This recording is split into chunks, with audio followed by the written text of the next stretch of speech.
त्यति बेला हामी देवघाट स्थित महेश सन्यास आश्रममा आइपुगेका छौँ र यहाँ चाहिँ गीता ज्ञान महोत्सव त्यस्तै गरेर भूमिदान महाअभियान सञ्चालन हुने यही मिति माघ 8 गतेदेखि 12 गतेसम्म भनेर बताउनु भएको छ र यसको बारेमा थप जानकारी दिनको लागि हाम्रो बिचमा गुरु हुनुहुन्छ। गुरु, यहाँलाई स्वागत छ जानकारी।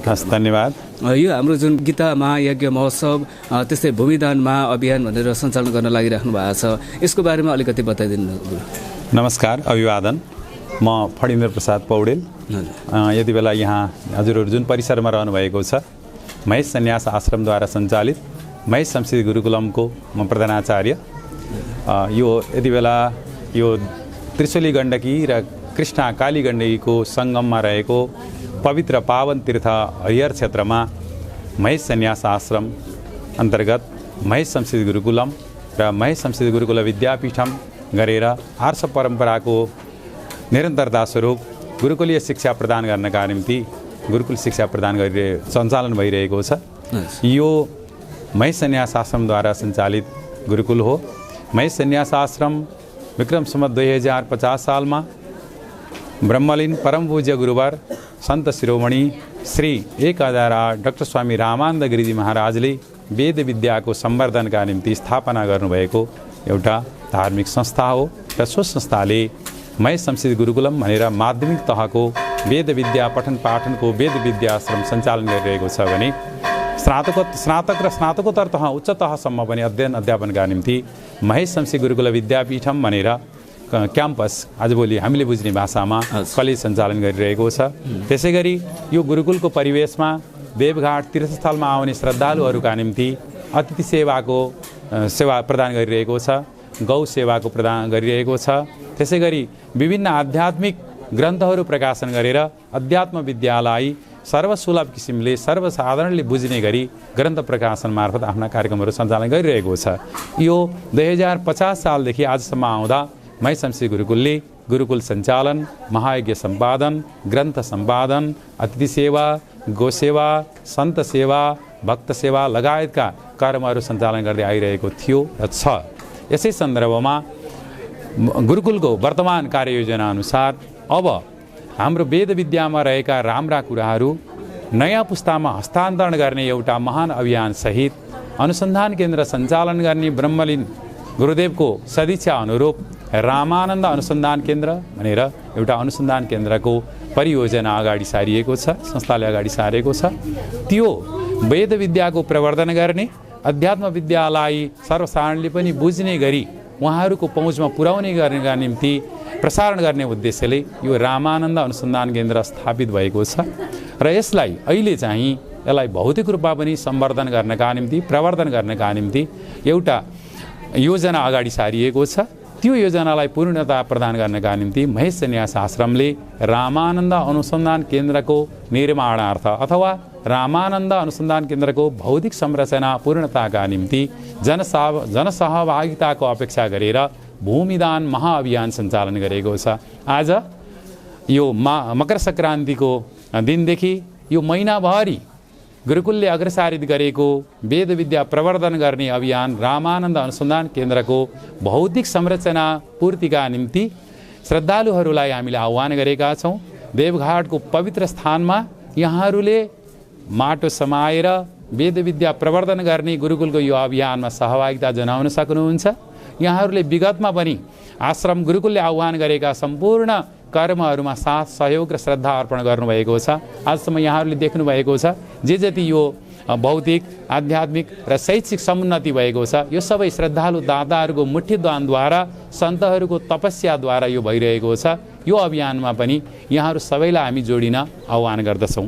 यसको विशेष कार्यक्रम अन्तर्गत आज मकर सङ्क्रान्तिको दिनदेखि 1 महिना अवधिभर रामानन्द अनुसन्धान केन्द्रको भौतिक संरचना निर्माणका निम्ति भूमिदान महाअभियान आह्वान गरिएको छ र श्रद्धालुहरूले हजुरले देखिरहनु भएको छ श्रद्धामय आज सङ्क्रान्ति गण्डकी स्नान गरेर यो कर्मको शुभारम्भ गरिरहनु भएको छ भने यसलाई रामानन्द अनुसन्धान केन्द्रले नयाँ अभियानका रूपमा वेद विद्यालाई कसरी प्रसार गर्छ, अध्यात्म विद्यालाई कसरी प्रसार गर्छ भन्ने एउटा नमुनाका निम्ति माघ 8 गतेदेखि माघ 12 गतेसम्म गीता ज्ञान महोत्सव भनेर एउटा ज्ञान यज्ञ आयोजना गरिएको छ, जसको उद्देश्य हाम्रो सनातन वैदिक धर्ममा आस्था राख्ने, वैदिक वाङ्मयमा आस्था राख्नेहरूको सबैभन्दा पूज्य ग्रन्थको रूपमा श्रीमद् भगवद् गीतालाई हामीले लिने गर्दछौँ।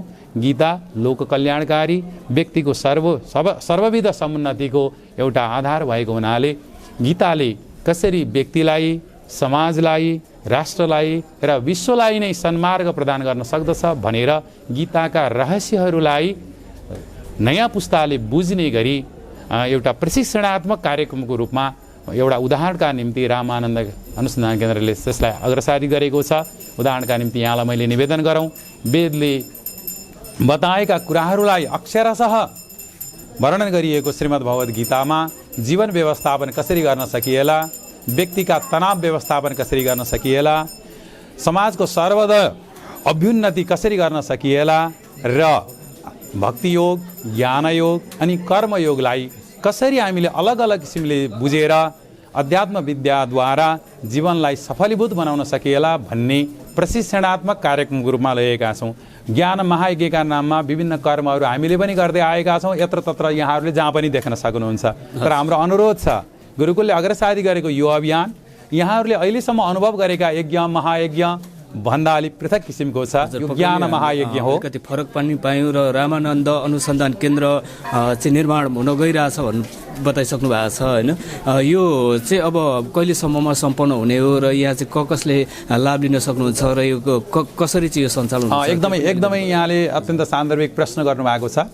यहाँलाई मैले निवेदन गरेँ, यो अभियान, यो गुरुकुलको अभियान 2050 सालमा चाहिँ प्रारम्भ भएको हो।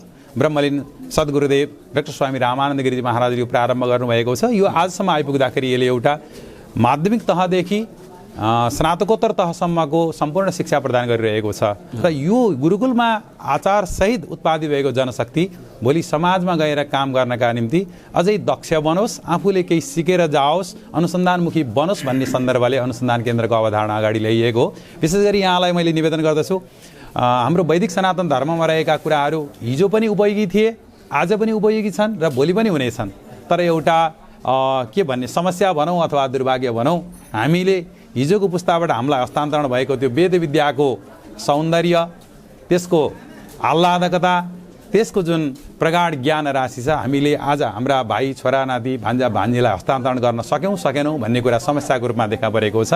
रामानन्द अनुसन्धान केन्द्रले नयाँ पुस्ताले बुझ्ने गरी उसको रुचिको विषयको रूपमा वेद विद्याका राम्रा कुराहरूलाई प्रसारण गर्ने उद्देश्यले यो सञ्चालनमा रहेको छ। र अझ यहाँले भने जस्तै यो 3 वर्ष अगाडि स्थापित भएको यो संस्था हो। यसले आजसम्म आउँदाखेरि आफूलाई संस्थागत रूपमा स्थापित गरेको छ। यसका सम्पूर्ण अङ्ग उपाङ्गहरू पूर्णता पाएको छ भने यसले आफ्नो भौतिक संरचना निर्माणका निम्ति यहाँहरू जस्तै श्रद्धालुहरूबाट श्रद्धा सङ्कलन गरेर भूमि अधिग्रहण गर्ने क्रम प्रारम्भ भएको छ। हामीले भूमि प्राप्तिका निम्ति केही चलन चल्तीको भाषामा बैनपट्टा गरेका छौँ। यहीँ देवघाट धाममा नै लगभग 24.5 रोपनी जमिन त्यो आश्रमले त्यो केन्द्रका निम्ति छुट्याएको छ। तर त्यसलाई पूर्णता प्रदान गर्नका निम्ति यो भूमिदान महाअभियान, गीता ज्ञान महोत्सव गरिएको छ। गुरुकुलले आजसम्म आह्वान गरेका हरेक किसिमका योजनाहरूमा श्रद्धालुहरूले निस्वार्थ योगदान गरेर यी अभियानहरू पूर्ण भएका छन्। हामी आशावादी छौँ, भगवानको सदिच्छा पशुपतिनाथको कृपाले यो आह्वान पनि पूर्ण हुनेछ। श्रद्धालुहरूले पवित्र देवघाट धाममा आफैले माटो समाएर गुरुकुलको प्राङ्गणमा वेद विद्याको अभ्युदयका निम्ति रामानन्द अनुसन्धान केन्द्रलाई भूमिदान गर्नुहुनेछ र यसले एउटा आफ्नो कार्ययोजना अनुसार प्राज्ञिक काम गर्नेछ भन्ने हामीले सदिच्छा लिएका छौँ। हजुर, पक्कै पनि एउटा सराहनीय कार्य पनि गर्नुभएको छ र यो जुन भिडियो हेरेर पनि दान गर्न चाहनुभयो भनेदेखि उहाँहरूले यहाँ सम्पर्क गर्न पनि सक्नुहुने भयो होइन? हजुर। र त्यस्तै गरी यसको योजना कहिलेसम्म बनाइसक्ने भन्ने छ कि? यसको हामीले प्रारम्भिक यसको योजना अनुसार आज 5 वर्षभित्रमा रामानन्द अनुसन्धान केन्द्रको एउटा भौतिक प्रकल्प, हामी विभागलाई प्रकल्प भन्छौँ, भौतिक स्वरूपलाई पनि पूर्णता प्रदान गर्ने। यद्यपि अनुसन्धान केन्द्र भौतिक अवस्था मात्रै होइन, रामानन्द अनुसन्धान केन्द्रले आजसम्म आउँदाखेरि विभिन्न ग्रन्थहरू प्रकाशन गरिरहेको छ। हाम्रो अध्यात्म विद्यासँग, वेद विद्यासँग सम्बन्ध रहेर अनुसन्धान गर्ने अनुसन्धाताहरूलाई छात्रवृत्ति प्रदान गरेर पनि यसमा अभिप्रेरित गरिरहेको छ भने गुरुकुलमा नै कार्यालय खडा गरेर, कार्यालय सञ्चालन गरेर विभिन्न गोष्ठीहरू, विभिन्न प्रशिक्षणात्मक कार्यक्रमहरू कार्यशालाहरू र विज्ञ परामर्शहरू सञ्चालन गरिरहेको छ। यही गीता ज्ञान महोत्सवको पूर्व सन्ध्यामा पर्सि माघको 7 गते विभिन्न नेपालमा रहेका विश्वविद्यालयहरूका उपकुलपतिज्यूहरूको शिक्षासँग सम्बन्धित व्यक्तिहरूको विशेष उपस्थितिमा रामानन्द 21औं शताब्दीको आज सञ्चालन हुँदै गरेको रामानन्द अनुसन्धान केन्द्र यो आध्यात्मिक अनुसन्धान केन्द्रको रूपमा सञ्चालन हुँदैछ।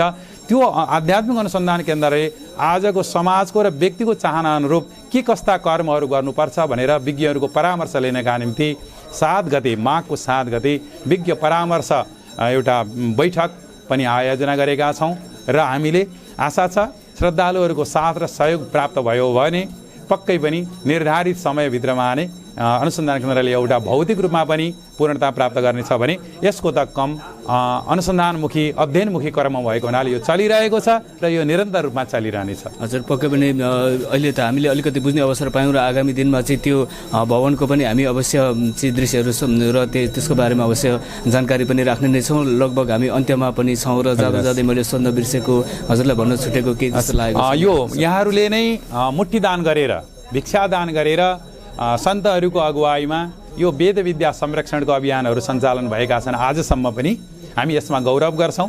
श्रद्धालुहरूले आफ्नो गाछ कटाएर दिएको अन्नद्वारा नै महेश शमशेर गुरुकुलको यो आज वेद विद्या प्रवर्धन गर्ने केन्द्रको रूपमा स्थापित हुन सकेकोमा यहाँहरू सबैलाई हामी नमन गर्दछौँ र यो अभियानमा जोडिनेका निम्ति यहाँहरूले महेश सन्यास आश्रम देवघाट धाम, महेश शमशेर गुरुकुल देवघाट धाम, काठमाडौँमा रहनु श्रद्धालुहरूले शङ्कराचार्य मठ पशुपतिनाथभित्र पश्चिमद्वारमा रहेको हाम्रो शाखा आश्रम त्यहाँको सेवा केन्द्र शङ्कराचार्य मठ पशुपति पश्चिमद्वारमा पनि सम्पर्क गर्न सक्नुहुन्छ।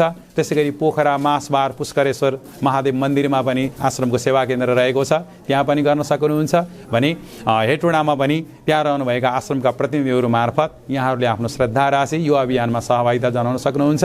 यो केवल दानका निम्ति मात्रै नभएर गीताका रहस्यहरू बुझेर जीवनमा आफूलाई धन्य धन्य बनाउनका निम्ति पनि 8 गतेदेखि माघ 8 गतेदेखि 12 गतेसम्म विज्ञहरूको समुपस्थितिमा प्रश्नोत्तर शैलीमा आजसम्म हामीले गरेका अभ्यासभन्दा भिन्न यो प्रश्नोत्तर शैलीमा हुने ज्ञान यज्ञमा सहभागिता निम्ति म महेश सन्यास आश्रम महेश शमशेर गुरुकुल रामानन्द अनुसन्धान केन्द्रका तर्फबाट हार्दिक स्वागत एवं अभिवादन गर्दछु।